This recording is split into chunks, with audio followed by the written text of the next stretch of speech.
The wind howled like a wounded animal through the endless white void, and Elena Voss knew she was going to die. She gripped the steering wheel of her custom Mercedes G-Wagon, knuckles bone white, as the engine gave one final, pathetic cough and died. The dashboard lights flickered out. Silence swallowed her whole. Outside, the blizzard screamed, snow piling against the windows like it wanted to bury her alive. Her phone had lost signal hours ago. No one knew she'd taken this backroad shortcut through rural Montana to reach her private cabin after the worst board meeting of her life. No one was coming. And then, headlights pierced the storm.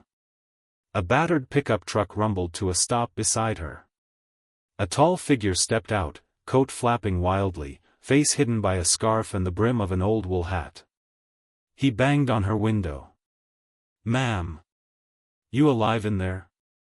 Elena cracked the door, freezing air slicing into her designer coat like knives.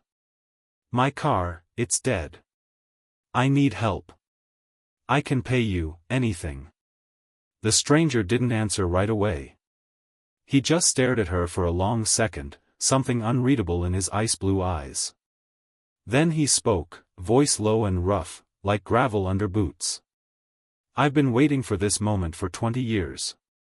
He pulled her out into the storm before she could scream. That was the first cliffhanger.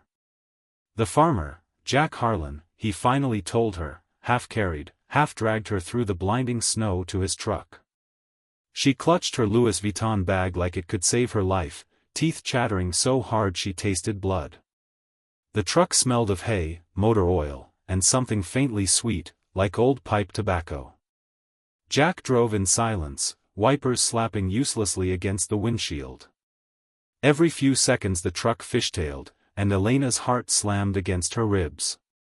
When they finally reached his farmhouse, an ancient wooden structure hunched against the wind like a tired old man, Jack killed the engine and turned to her. Snow was already piling against the doors. "Storm supposed to last 3 days minimum," he said flatly. "No power, no cell service, no way out. You're stuck here with me." He locked the truck doors with a click that sounded final. Inside the house it was only slightly warmer. A wood stove glowed in the corner of the small living room, casting long shadows across threadbare furniture and faded photographs on the walls. Jack peeled off his coat, revealing a flannel shirt patched at the elbows and shoulders broad from years of hard labor. He was maybe 50, with deep lines around his eyes and gray threading through his dark hair.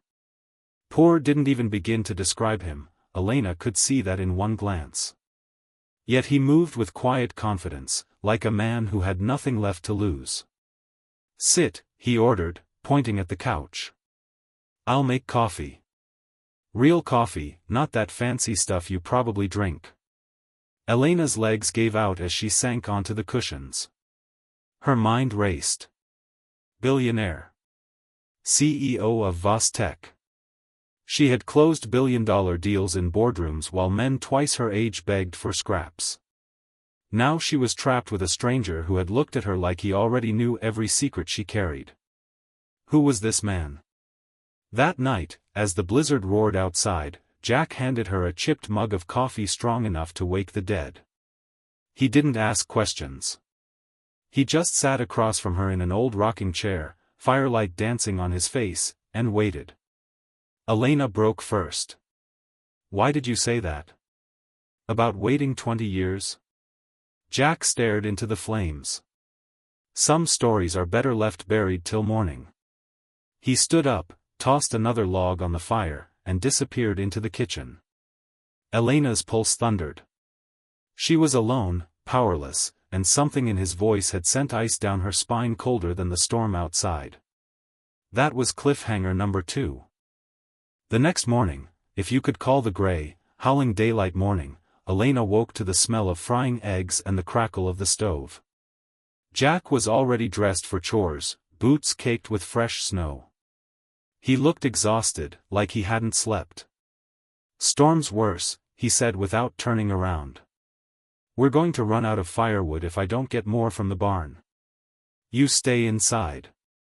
But Elena Voss didn't stay inside for anyone.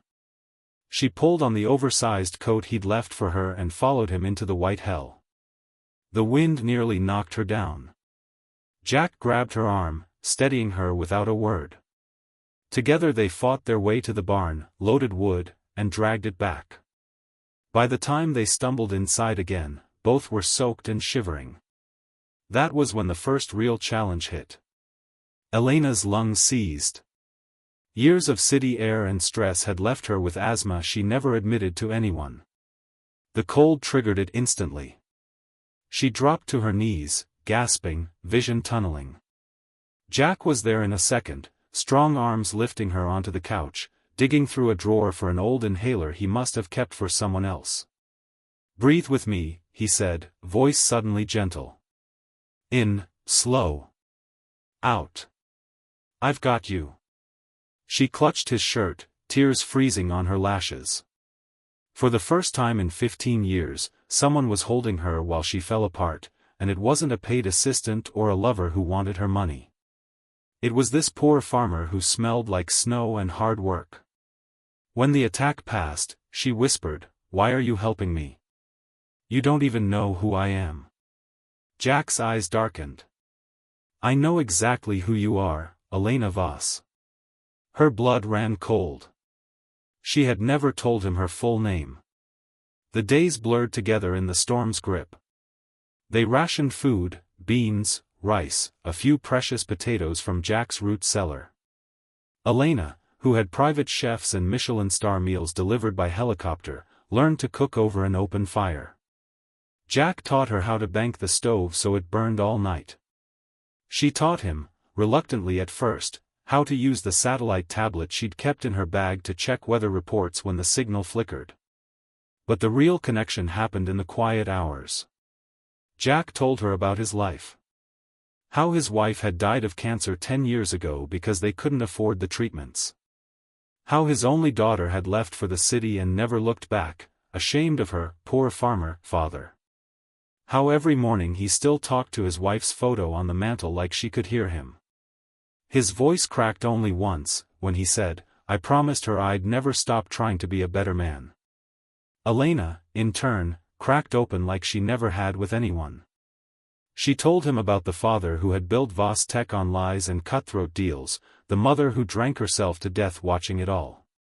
She confessed how she had fired thousands during the last recession just to keep the stock price up. How every night she stared at her empty penthouse and wondered why billions felt like nothing. "I'm so tired of being alone in a crowd," she admitted one night, firelight soft on her face. Jack reached across the small table and covered her hand with his rough, calloused one. "You're not alone right now." That was the moment she started to fall for him, not for his looks, not for money, but for the way he saw her. Not as the billionaire. As Elena. Then came the third cliffhanger. On the third night, while Jack was out checking on the animals, Elena's curiosity got the better of her. She opened the small wooden box on the mantel, the one he always kept closed. Inside were yellowed newspaper clippings. Headlines screamed, "Voss Tech Scandal, Whistleblower Disappears." Another, "CEO's Tragic Death, Daughter Inherits Empire." And tucked beneath them, a faded photograph. It showed her father, younger, laughing at a company picnic. Standing beside him was a much younger Jack Harlan, arm around her father's shoulders like they were best friends. A handwritten note was folded underneath the photo. In Jack's handwriting it read, "I'm the one who destroyed everything. And I've waited 20 years to tell her the truth." Elena's hands shook so hard the box fell to the floor. When Jack walked back in, stamping snow from his boots, he froze at the sight of her holding the note. His face went ashen. "Elena. You knew my father," she whispered. "You ruined him. You ruined me. Why did you save my life?" The storm outside seemed to hold its breath. Jack sank into the rocking chair, head in his hands. The confession poured out like blood from an old wound. 22 years ago, he had been her father's head of security, a young man with a pregnant wife and dreams of a better life. He discovered the company was dumping toxic waste, falsifying reports, destroying lives in small towns just like his own. When he confronted her father, the man laughed and offered him $1 million to stay quiet. Jack refused. He went to the authorities instead. The whistleblower. The company collapsed overnight. Her father shot himself in his office the same week. Jack's wife lost the baby from the stress. They never recovered financially. He changed his name, bought this broken farm with the last of his savings, and spent every day since trying to atone. "I saw your face on the news last week," he said, voice breaking. "I recognized you instantly. When I saw your car in the storm. I thought God was giving me one chance to make it right. To save the daughter I helped orphan." Elena stood there, tears streaming, the fire crackling between them. Rage and grief crashed over her like the blizzard itself. She wanted to scream, to run, to hate him forever. But she couldn't. Because in the 3 days trapped together she had seen the man he had become. The one who shared his last can of soup with her. The one who held her through an asthma attack. The one who still talked to his dead wife every morning like love never ended. She walked over, knelt in front of him, and took his weathered face in her hands. "You didn't kill my father," she said softly. "His own greed did.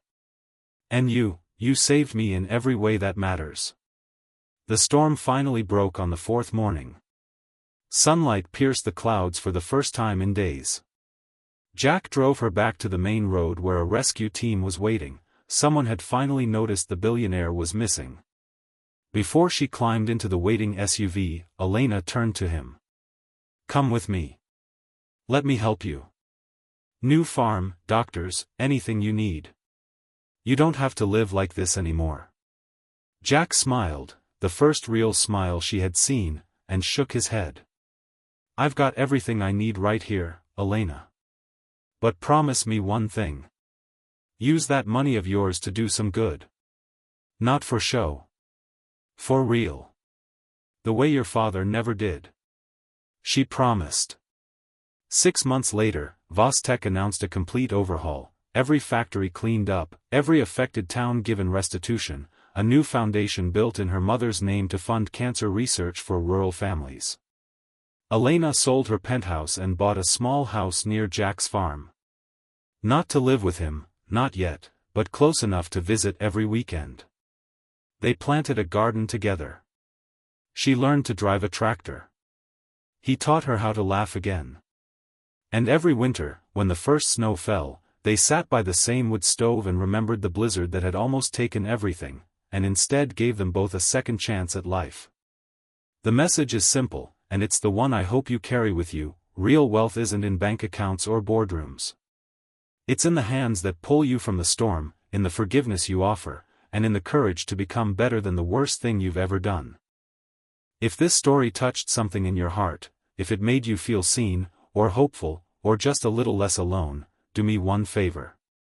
Hit that like button right now and subscribe to the channel.